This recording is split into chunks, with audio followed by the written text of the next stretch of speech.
네, 지난 시간에 이어서 우리 경계이론, 분리이론 다시 한번 정리 한번 하도록 하겠습니다. 교재를 통해서 좀 확인하는 시간을 갖도록 하겠고요. 그래서 우리 이제 전 대표적인 예로 그런 얘기들을 좀 많이 듭니다. 여기가 좀 이해하기가 어려운 데인데, 만약에 내가 요강을 하나 갖고 있다. 요강을.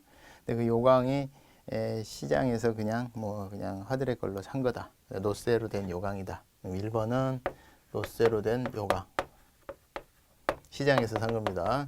여기는 시장에서 산 게 아니라 이 노쇠로 된 요강이 내 어렸을 때부터, 물론 이제 문화재급은 아니지만 어렸을 때부터 어떤 집에서 나름 어렸을 때 추억도 담겨 있고 이런 요강들이에요. 그 이제 어머님의 유품이라고 하십시다. 자, 이렇게 있다. 근데 만약에 갑자기 경계이론에 의하게 됐을 때 우리가 노쇠를 쓰는 게 이렇게 이제 한정되어 있고, 노쇠는 요강 용도로 이렇게 써라 이렇게 법률에서 정해져서 쓰고 있습니다. 물론 이제 나는 이거를 막 다른 용도로도 쓰고 싶은데 제한을 받고 있어요. 근데 이건 일반적인 희생이어서 보상을 못 받고 있습니다.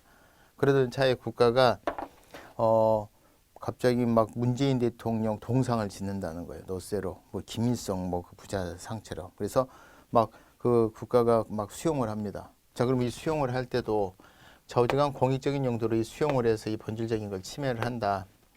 그러면 이제 지금 여기 일반적인 제한에서 이거 뚫리는 거니까 경계이론에 가면은 여기 23조 3항으로 넘어오게 되고, 문제는 정당한 보상 지급하면 되는 거예요. 설사 수용이라 하더라도. 그래서 공공의 필요에 의한 거니까 그냥 적법한 거고, 23조 3항에서 정당한 보상 지급하면 된다. 이게 경계이론에 의해서 일단락이 되는 겁니다. 그런데 분리이론에 의하게 되면 이렇게 되는 거예요.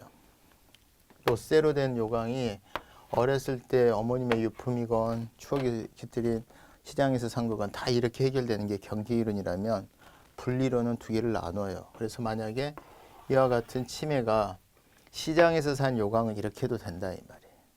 그런데 예를 들어서 어렸을 때 추억이 깃들여진 그 요강이다. 근데 보니까 이 침해 정도가 아까 공공의 필요라고는 했는데, 이 공공의 필요 정도가 놓고 봤을 때 23조 1, 2항에서 보장하고 있는 노쇠의 어떤 내용 규정의 측면을 볼 때 그 재산권 A라는 노쇠라는 재산권으로서의 측면에서 볼 때 이거를 이렇게 본질을 훼손하는 의미에 있어서의 추가하려는 공공의 필요가 너무 보잘품이 없는 거예요.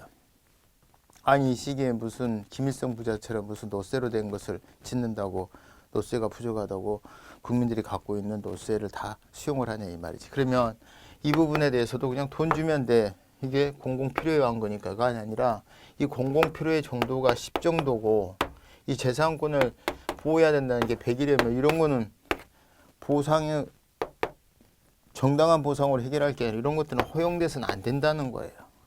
그래서 23조 1, 2항이라고 하는 내용 규정의 독자적인 비례원칙에 의한 기준에 의해서 이런 거는 제거가 되고, 말 그대로 이런 것들은 침해 자체를 제거를 해서 원상 회복시켜서 이런 것들은 수용되지 않게끔 해야 되겠다. 이게 분리이론이에요. 그럼 분리이론은 23조 1, 2항이 사망으로 넘어가는 일반희생과 특별희생을 경계짓는 수단적인 조항, 그게 경계이론의 23조 1, 2항의 의미였다면, 이 분리이론에 의하게 되면 물론 이제 시장에서 산 이런 것들은 이렇게 돈으로 해결해야 될 것도 있겠지만 이 수단이 하나가 더 나오는 거죠. 존속보장 차원에서.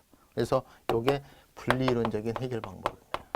근데 우리 현재가 보상규정이 없는 유연성을 해결하는 방법에서 보상규정 둬라 이랬으면 이거죠.